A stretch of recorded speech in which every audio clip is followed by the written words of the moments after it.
மே 26, 2025 வானிலை நிலவரம். தமிழகத்தில் கடந்த 24 மணி நேரத்தில் பல இடங்களில் கனமழை பதிவாகியுள்ளது. நீலகிரி மற்றும் கோயம்புத்தூர் மாவட்டங்களில் குறிப்பிடத்தக்க மழை வீழ்ச்சி ஏற்பட்டுள்ளது. மழை அளவுகளில் அவலன்ஸ் மழைமானி நிலையம் முதலிடத்தை பிடித்துள்ளது. இங்கு 35.3 சென்டிமீட்டர் மழை பதிவாகியுள்ளது.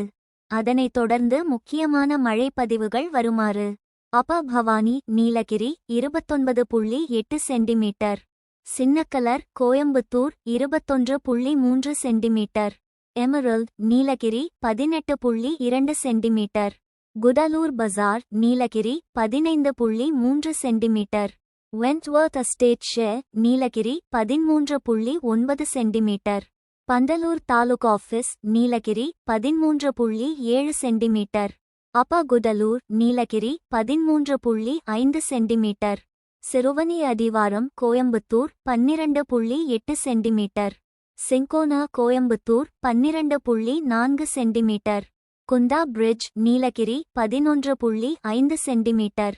மேலும் பல இடங்களில் 10 சென்டிமீட்டருக்கு மேல் மழை பதிவாகியுள்ளது. இதனால் நீர்நிலைகள் நிரம்புவதற்கும் சில இடங்களில் பாதிப்புகள் ஏற்படுவதற்கும் வாய்ப்பு உள்ளது. பொதுமக்கள் அவசியமான முன்னெச்சரிக்கைகளை எடுத்து வானிலை மைய அறிவுறுத்தல்களை பின்பற்ற வேண்டுகிறோம்.